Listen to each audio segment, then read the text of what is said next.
Carrie wanted nothing to do with the daily hustle and bustle of working in the city, having to commute early in the morning for a job that was only a half hour away thanks to the absurd amount of traffic she had to fight through. To make matters worse, she was undeniably beautiful, with her shining blue eyes and vibrant red hair that seemed to ignite whenever it went under direct light. In the city, that made her a high-priority target for catcalling and being followed around by less than well-intentioned fellows. Eventually, she could no longer deal with these issues, and so decided to quit her job and do what she loved to do the most: write. Thankfully, she had a sizable amount of money saved up and a good chunk of savings that allowed her to live comfortably for at least a year. In other words, she had 1 year to make it big as a writer, or she was screwed. Not wanting to live in the city anymore, she also moved out into the woods, opting to purchase a relatively small yet cozy cabin. Her family was understandably upset by this turn of events, but she did not mind their frustrations. What was done, as she told them. The first few weeks out there was a great success for her, at least in her mind.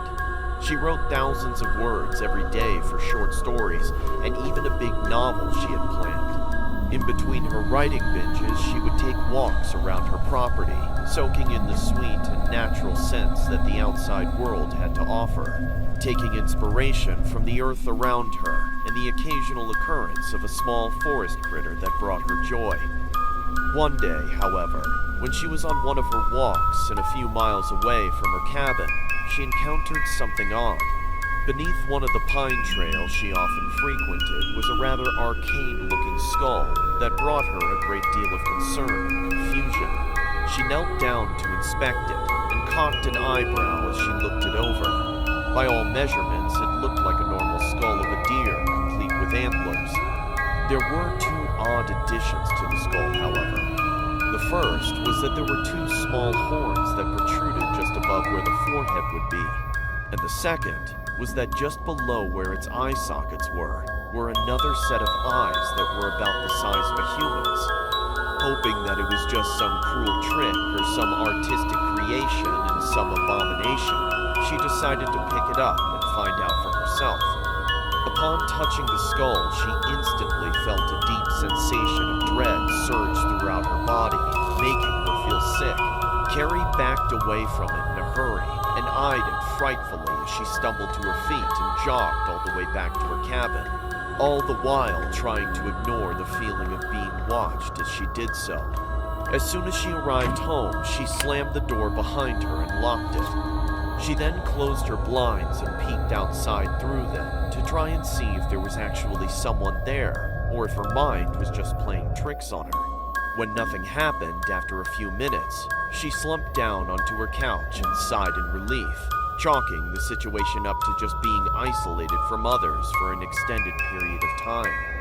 That night, as she was writing, she was interrupted by the loud grunting of a deer. She chuckled, thinking it was just some buck making its way through the area. Her hands froze in fear when a cacophony of grunts piped up one after another.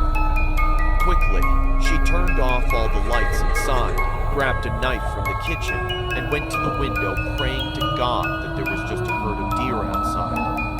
To her complete and utter dismay, she was wrong. Standing in front of her cabin about 10 yards away stood 3 individuals wearing long black cloaks. Adorning their heads were deer skulls, the same type of deer skull that she had encountered earlier that day. One by one, they made the same grunting sounds from before, only this time they began walking towards the cabin. Understandably freaked out, she grabbed her phone and attempted to call the police. Tears filled her eyes as she saw "no service" written across the top of her phone. In frustration, she threw it on the ground and returned to the window to see that they were nearly at her door now, their grunts louder than ever. She screamed at them to go away, that she was armed, and to just leave her alone. After her panic-filled rant, she backed away from the window, shakily holding the knife in her hands. Seconds later, she turned into a sobbing mess as the individuals antagonizing her began knocking on her door. Please, away! She screamed. The knocking became louder and more insistent as time went by, until just when she thought she couldn't take it anymore, it stopped. What? She asked aloud, surprised that the threat decided to move along. She untensed her body and leaned up against the wall to compose herself. Without warning, a loud metallic clanging sound was heard, and she saw her doorknob stumble out of the door and onto the wooden floor below. Slowly, her door creaked open, and in stepped the tallest of the three masked individuals. Even with his face obscured, she could see how distorted and disfigured his features were beneath the skull. Stop! Please leave! Don't make me use this! Carrie shouted as she raised the knife back up and aimed it towards him. He did nothing but stand silently and outstretched his arms as though he were a saint posing for a painting. In defiance, Carrie screamed and charged toward the man, knife poised to pierce his chest. Quicker than the wind, he swatted her hand to the side and followed up with a power punch to her gut, winding her in the process. She collapsed limply into his arms, heaving and gasping for air. Chair. She heard him command the other two who rushed into the cabin. Taking a chair from her dining table, they set it in the middle of the room, and Carrie was gingerly seated in it. Defenseless and weak, she whispered for them to take whatever they wanted, but to just leave her alone as they proceeded to strap her down with twine. The goddess despises material goods. Divinity has no such need for such petty items. What she seeks is beauty and the ability to create beauty. You're a writer, yes. Surely you know what I mean. How do you know I'm a writer? Because the goddess led you to us, my dear. I don't understand. Carrie muttered as she looked between the three men. Sculptures, paintings, pottery, buildings, books, shrines, all created with the arms of talented individuals. You should feel blessed. Carrie squinted her eyes at him, completely bewildered at the situation. Why are you here? She says you have lovely arms, Carrie. Excuse me? Tears returned to her eyes as her stomach sank. So much potential not yet used. This is what she desires, and you have exactly that. He walked behind Carrie and placed his hands on her shoulders, and with bony fingers ran them up and down her arms. Carrie shuddered and swallowed hard. You don't have to do this. Carrie whimpered. I'm sorry, child. I weep for you. Truly, I do. His grip tightened around her shoulders, his fingernails digging into her skin and drawing blood. Carrie screamed in pain. But just think, you're going to be part of something so undeniably beautiful that this pain will become something to rejoice about. Upon realizing what was going to happen to her, Carrie's eyes widened and she thrashed around, begging and pleading to be let go. But all of those pleas fell upon the ears of men deaf to her plight. Detective Holt walked under the yellow tape that surrounded the cabin of Carrie Wilkins and went straight inside. In the center of the room sat the woman in question. He shook his head and did his best not to vomit at what he saw. A ring of leaves surrounded the chair that Carrie sat in, and a crown of twigs and flowers adorned her bloodied head. Her mouth was agape, with a few berries resting upon her tongue. Worst of all, her arms had been surgically removed, and pools of blood bathed the leaves below from her still leaking arms.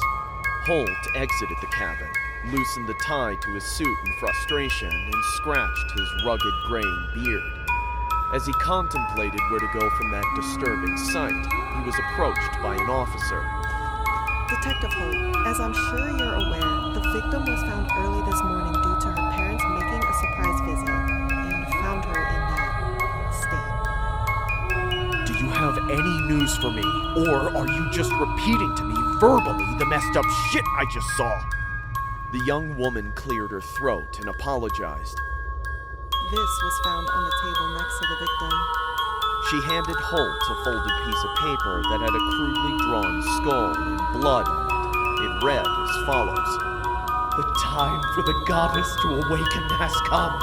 With her arms she crafts, but what use are arms without eyes, which wish to see her own creations? Cultists. Holt grunted as he peered back inside at the mutilated woman. What do we do, sir? Drink. It's gonna be a long day.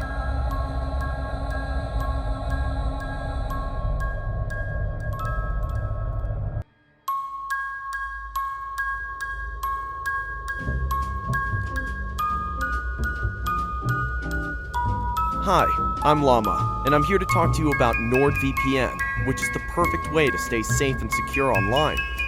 NordVPN is one of the most popular VPN providers in the market, and for good reason. Their service is fast, reliable, and works on Windows, Mac, Linux, iOS, and Android. You can also use NordVPN on your router, which will protect all of the devices on your network. With NordVPN's over 5,000 servers in 59 countries, you can access geo-block content from nearly anywhere, browse the internet safely on public Wi-Fi, and protect yourself from DDoS attacks. Dead by daylight. NordVPN's new threat protection can even block intrusive ads and protect you from malware, even when you're not connected to a VPN. So whether you're looking for a VPN for privacy, security, or to access geo-block games and videos, NordVPN is the perfect choice. Sign up now for less than a coffee a month by going to nordvpn.com/llamaarts or using the link in the description.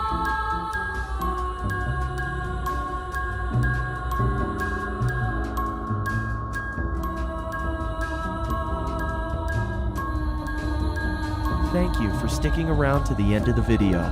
If you would like to support the channel, check out the merch link in the video description.